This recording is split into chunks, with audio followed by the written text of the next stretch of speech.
Hello, beautiful people.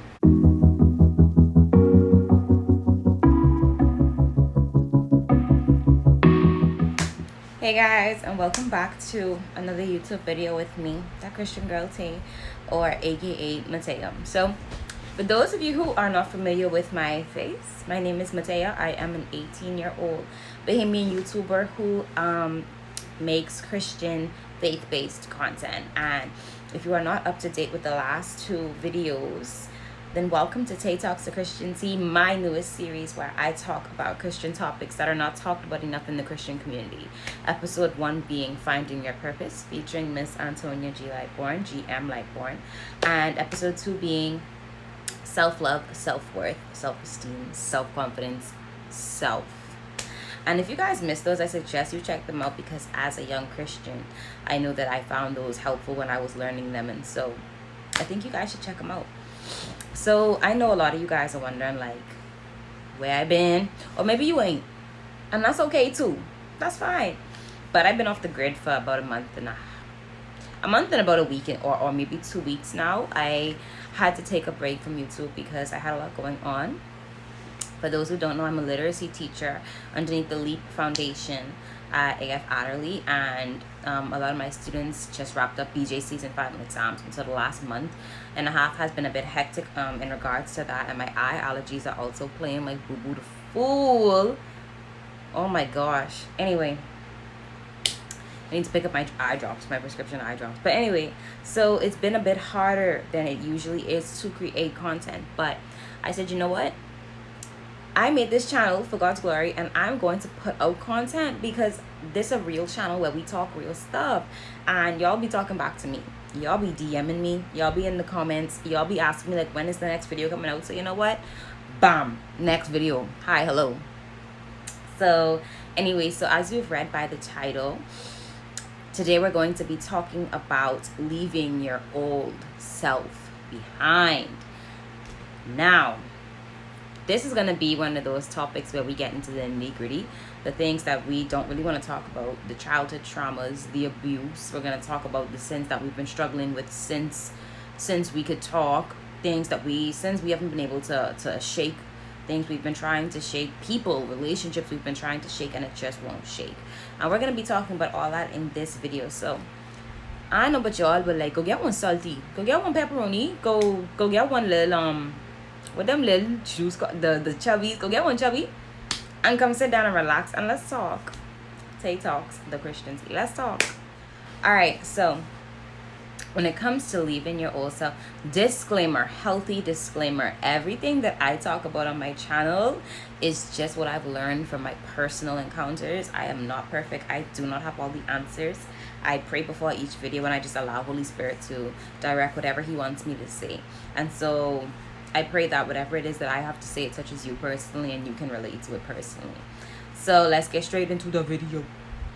So when it comes to leaving your old self behind, I know some of you may be wondering, like, why do I need to leave my old self behind? Like, what's wrong with me that I need to leave it behind when I'm entering a journey or a relationship with Christ? And so that actually is, y'all couldn't tell me I had the plus on the side of my mouth. Wow. All right, so what do I mean when I say leaving your old self behind, or leaving behind old patterns or old trauma? So when you give your life to Christ, there's a part of you that's going to have to die in order for your spirit to grow and live in God. I'll say that again. When you give your life to Christ, there's a part of you that has to die so that your spirit can grow and live in him, so that he can live in you. Why does a part of us have to die? Because we were born in sin. We're sinful at nature. That is just the way that it is.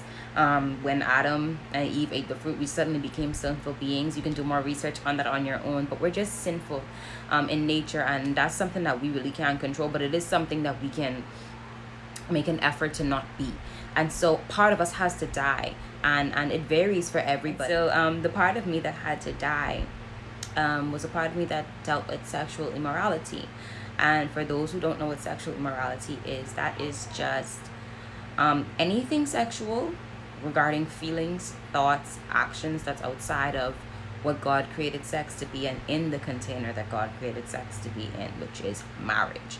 So sexual immorality can can be pornography, it can be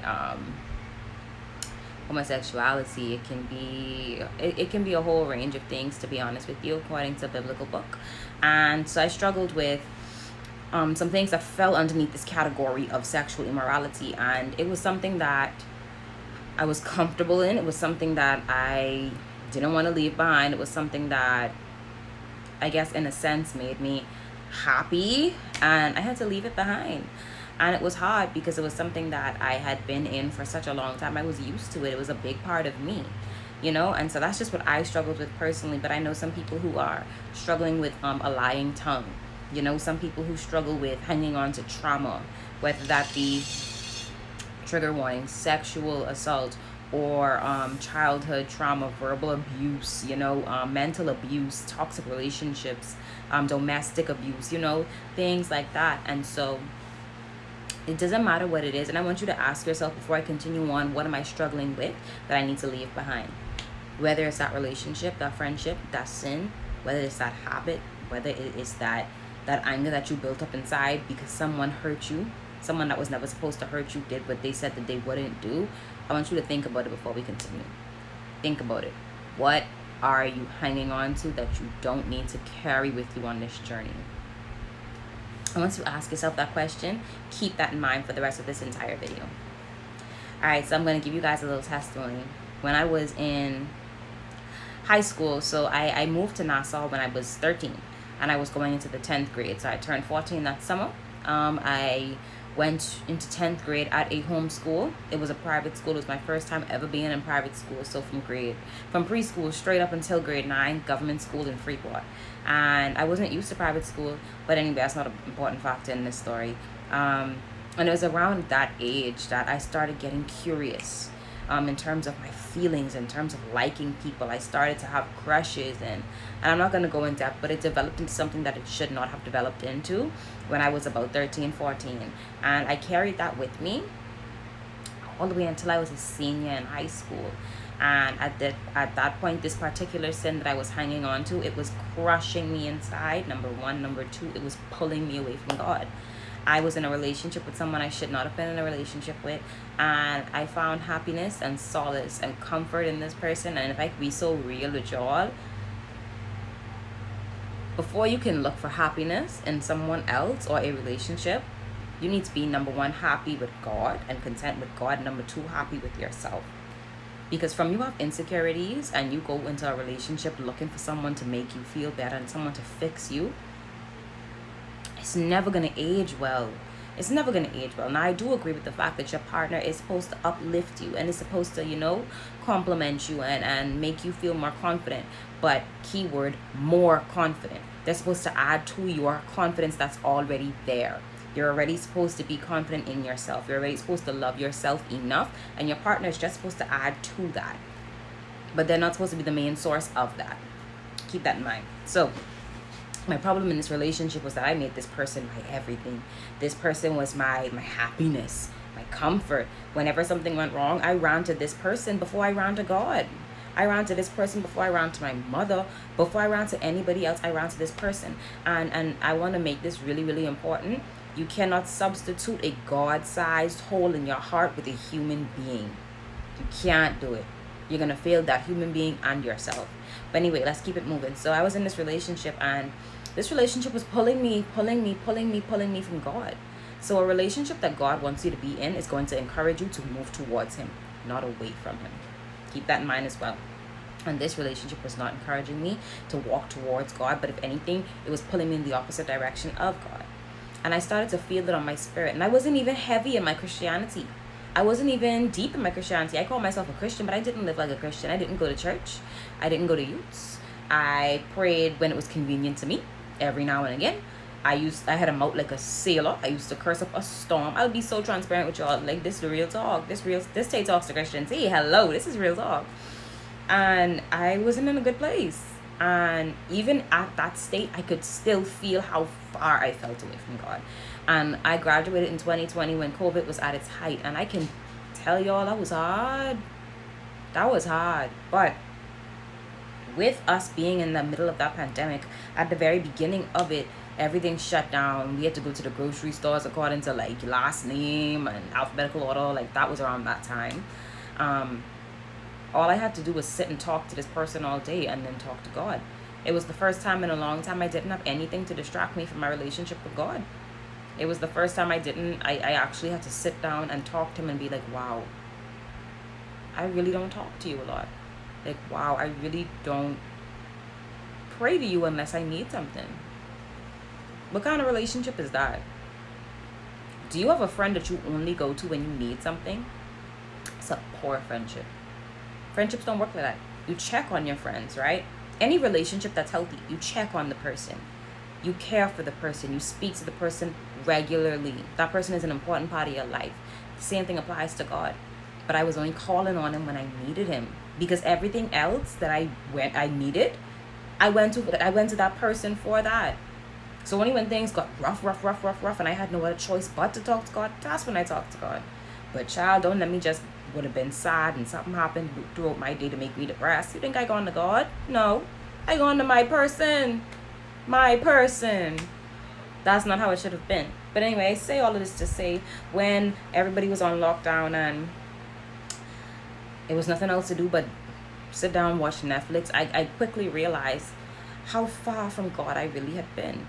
And I couldn't see it. I couldn't see how far I was from him because I was so distracted with school. And I was in my senior year, so I was applying to so many colleges. I was taking SATs, taking AP classes, BGCSEs. I was trying to apply for scholarships, creating portfolios, and JA, college club, sports, GSSSA. I was doing so much in my senior year that I couldn't feel how distant I was from God because everything else had distracted me and my focus was elsewhere. And so when everything shut down and I had no other choice but to sit down and crack open that Bible, boy, I don't know if y'all can relate, but my doors, that was painful. That was painful because it was like, I really sitting there calling myself a Christian. I really sitting there calling myself a child of God. And I speak to God once a week, if that. I call this man my savior, my creator, love of my soul. But I treat someone else like they died for me. I treat my partner like they died for me. I treat my friends like they died for me. I speak to them regularly. I care about them. I check on anything happen to them. I on it. I pulling up. But the person who created me in his image loved me from the beginning of time, before I was even formed in my mother's womb. I can't communicate with on a regular basis. That was a problem. And the relationship that I was in added to that. It was a part of my old self that couldn't come with me when I journeyed into my new self. Finding your identity in Christ is a journey. It's like you're being reborn, but you're not changing who you are at heart. You're just leaving behind the parts of you that never should have been there and developing the parts of you that's always been in there, but it's been quiet. And so it's like you're changing, but you're remaining the same, and you're changing for the better. And so with changing for the better, you have to leave some of that old behind. And that's what this whole video is going to be about. That's what this is about, leaving your old self behind. I had to leave that part of myself behind, that relationship. And it was hard. I'll be real with y'all, it was hard. I didn't get it on the first try. Not the second, third, or fourth, or fifth, or sixth. It took me a full year and a half to move on from that person. A full year and a half. That was hard. And I want to encourage somebody that you may not get it on the first try, or the second try, or the third, or the fourth, but please get back up and try again. Because when you get back up and try again, that might just be the time that you suddenly gain that confidence to really do it. To leave for good and not look back. I'm telling y'all, like, I would block the person, right?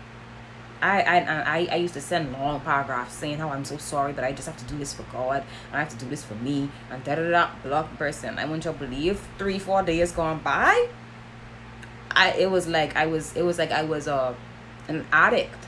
It felt like I was an addict. Y'all ever see someone in recovery? They feel like they're going crazy with whatever they're trying to recover from.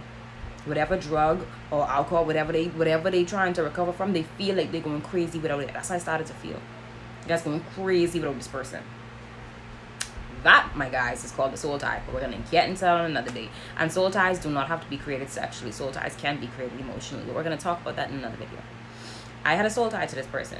And so when being apart from this person, it literally felt like my soul was empty. It felt like I was missing a part of myself, blocking this person and not speaking to this person. And so it took me a lot of blocking, unblocking, blocking, unblocking, blocking, unblocking. Let's try to be friends. No, we can't be friends. Block, unblock, I miss you. Block, I miss you again. It's like it took a lot of that, months of that, for me to get to a place where I decided, where not even I decided, but God started to show me why this would never be a successful relationship. And it wasn't until God showed me why this would never be a successful relationship that I was able to fully walk forward and not look back. Because I wasn't looking at a future anymore. I wasn't looking at the possibility of maybe we could work if this person just give it to God. And if I could bring this person to God, maybe they could change and we could actually be something. Maybe if this person tried to focus on God and read their Bible like I do in my Bible, we could actually be. And God was like, no, y'all can't. Even if the person did that. I never ordained that relationship. I never told you to be in that relationship. I never planned that relationship. That's not for you. You're not for them. You're doing more damage than you are good. And it wasn't until I realized that it just wasn't cutting it, I had to leave. And it was hard. And y'all, trust me when I say this don't just apply to relationships nor friendships. This applies to trauma. This applies to pornography. This applies to lying. This applies to cheating, adultery. This applies to everything that you struggle with that's not of God. That's what this applies to. I want to talk about trauma for a quick minute. Trigger warning if you are sensitive to topics of trauma, whether it be emotional, physical, mental, sexual, or anything in that region, I suggest you skip maybe about 10 minutes into the video. I'm going to try to put a timestamp so you can know exactly where to skip if you feel that this is too much for you to speak about or even hear about. So when it comes to certain traumas, sometimes we blame ourselves, particularly with sexual and childhood traumas. So when traumas happen at a really, really, really young age, that sticks with you subconsciously, and you don't even know it sticks until you realize that's stuck with me.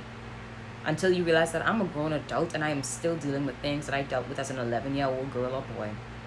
I'm still thinking the exact same way I thought when I was 6 and that one thing happened.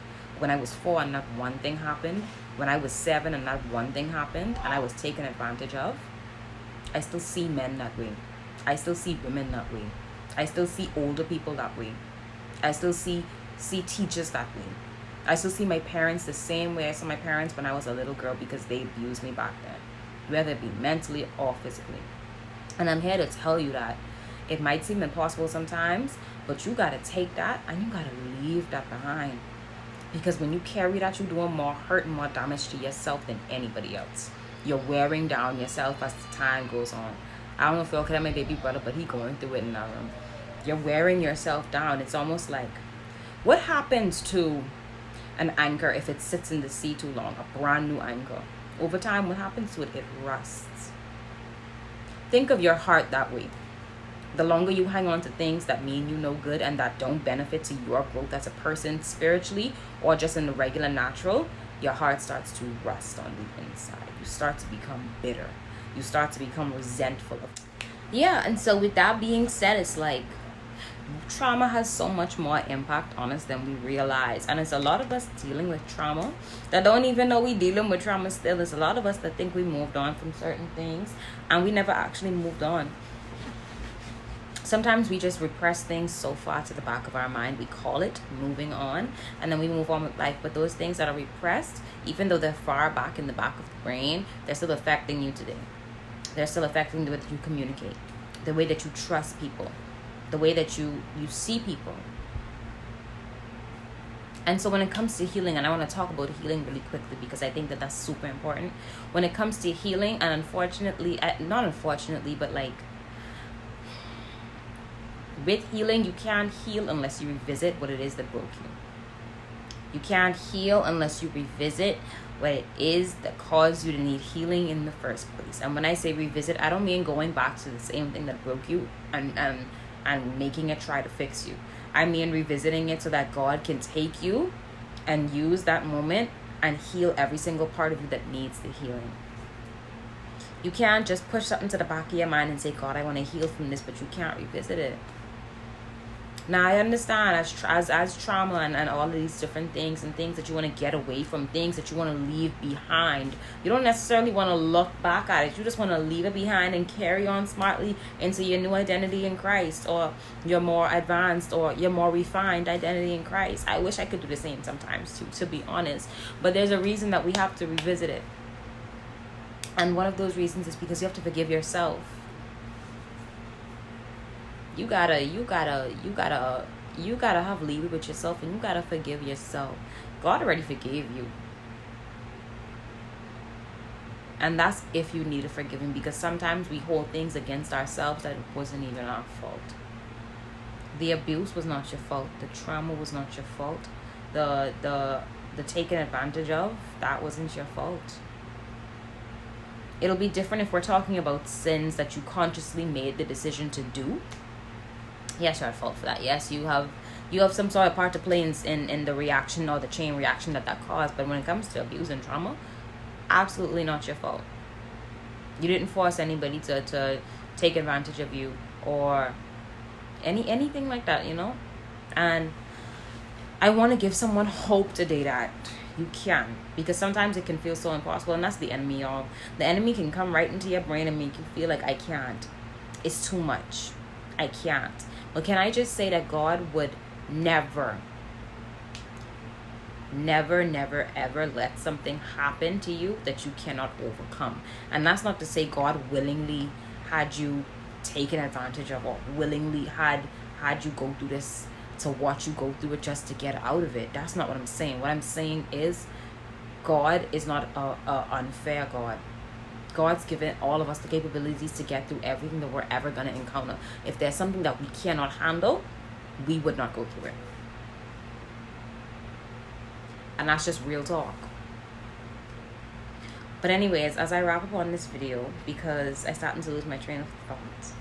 As I wrap up on this video, I just want to let you guys know that leaving your old life behind it's not an easy process, but it's a necessary process, because in order for you to grow, you have to become uncomfortable. Growth can never take place where there's comfort. Because when you're comfortable, what do? You sit in that comfort. Michael Todd speaks about it. You sit in that comfort. You lay back and you get comfortable and you say, this is nice. I like it here. You ain't gonna move. You like it there. You like it where it feels comfortable. But how can you grow when you're comfortable? Same thing applies. Let's use the game Candy Crush. In order to move on to the next level, you have to work to get to the next level. But what would happen if you were to just sit there and look at the candies and be like, I like it now. This is comfortable. You would stay at that same level because you're not making any effort to move on, or you're not making any effort to move to the next level. And that's what you need to do when it comes to healing. It's a hard process, but trust me, it's a necessary process, because when you heal and you realize that all that bitterness and that resentment no longer resides in your heart, you see the difference, and people around you see the difference. You start to love yourself a little bit more. You start to appreciate yourself a little bit more, because you realize that the parts of yourself that you thought were dead, the parts of yourself that you thought were dried up, the generosity in your heart, the what's the word I used earlier? It starts with the optimism, the kindness, the love that you thought left when that person stripped you of your innocence, or you thought left when that sin took all the life out of you and drained you. It's dried up, yes. It's not dead though.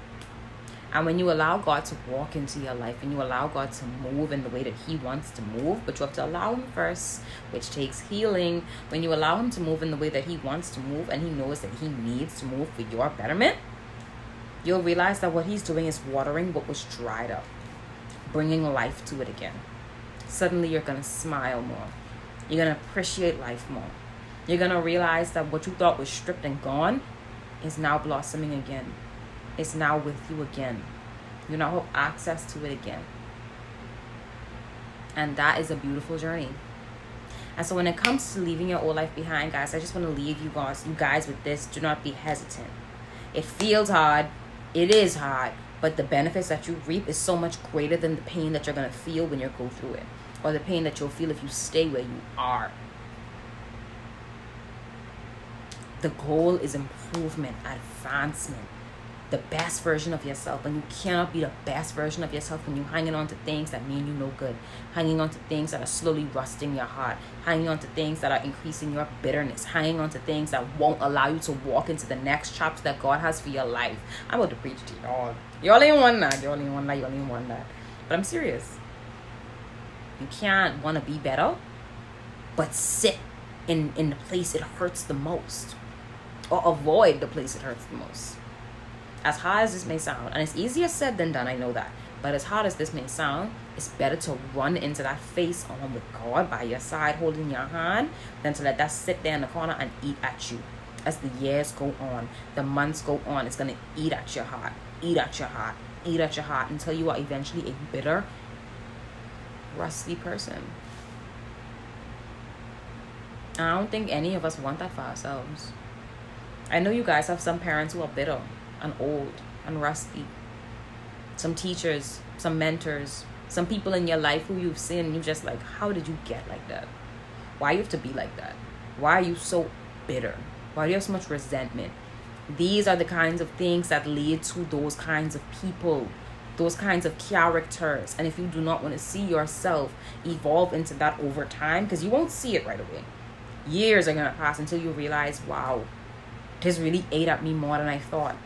This really impacted me and affected me more than I thought, because you won't realize how much it affects you until long-term damage is done. Like I said, you can push it far back to the back of your brain and act like it ain't there. And for a moment, it might feel like it's not.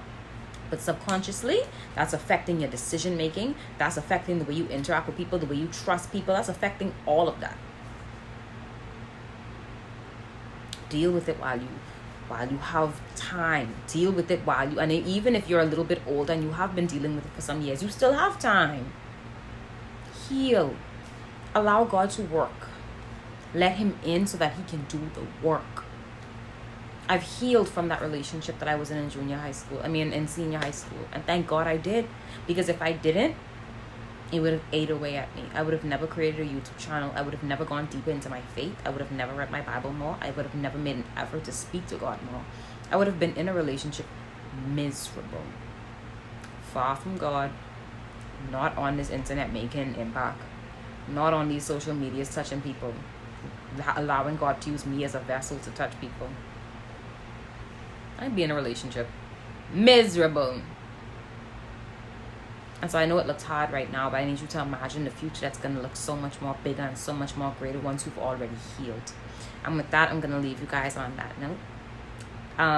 If you felt like this video impacted you in a positive way, if you felt like this really touched your heart and touched your spirit, you feel like this gave you a blessing, you feel like this really resonated with you, and you want to speak even more about it, personal message me. I'll have my social medias in here somewhere, maybe the description box, maybe at the end of the video, but it's going to be in here somewhere. And I want you guys to reach out to me if you feel like you want to speak a bit more about it personally. Reach out to me. I'm nice. I suck at responding sometimes, but I promise you I will get to you eventually. And with that being said, I want you guys to look out for some more content. I want you guys to like this video right now. If you haven't, like it. Some of y'all is watching, don't like. A lot of y'all is watching, don't like. Like the video. Comment. Let me know what kind of content you guys want to see. This is an advice video, but I am going to start doing vlogs. I'll talk a bit more about that in a few seconds, but I want to just give a drum roll at the fact that this concludes our first series, Tae Talks, the Christian Tea Season 1. It was a 3-part series, and this is the third and final episode of this series. And if you guys enjoyed this series, please comment below your favorite episode. I'm going to post a poll on my Instagram because I want to know, what was your favorite episode of Tae Talks, the Christian Tea? Finding Your Purpose, featuring Antonia G.M. Lightborn, Self-Love, Self-Confidence, Self-Esteem, Self, or Leaving Your Old Life Behind. Tell me which one was your favorite, which one impacted you most, and give me some more ideas of what you guys want to hear from me on this channel. What kind of content do you guys want to see? And like I said earlier, I'm going to start doing vlogs because, drum roll, I am transferring universities. So right now I am a sophomore at the University of Bahamas. I am in year 2 at UB, and I'm transferring to the illustrious St. Leo University. I'm so great. I got my student visa. about 2 3 weeks ago, and it was a beautiful, smooth process because I feel like this is really what God is ordaining for my life. And so I want you guys to look out for move-in vlogs, travel vlogs, dorm tours, dorm supply hauls. I want you guys to look out for campus tours, day in the life of a college student, day in the life of an international Bahamian college student studying in the United States. Like, hello, look out for that kind of content. If y'all excited, comment below that you're excited for that kind of content. And with that being said, thank you so much for joining me this far. Thank you so much for listening this far. Thank you so much for tuning in with me, Mateo, with Tay Talks, the Christian Tea. And if you haven't already, shared this video with your mom, your dad, your cousin, your uncle, your brother, your pet, your dog, your hamster, your fish. Share it with your neighbor. Share it with the lawnmower guy, the one who's share it with the mailman. Share it with someone in the post office. You know what? Go and share it with the local cashier at your local bamboo. Go share it though, and bless someone else. Bless someone else. And I'm gonna sign off with that. Love you so much, beautiful people. Have a good one. Also, guys, I want to shout out Hada Natural. They are the current oil I'm using. 10 out of 10 would recommend. Everything is organic and handmade. All the ingredients are natural. And it's had a really positive impact on my scalp and my hair from my locks so far. I'm currently using the coconut oil. I left a contact, so if you want to reach out, do so.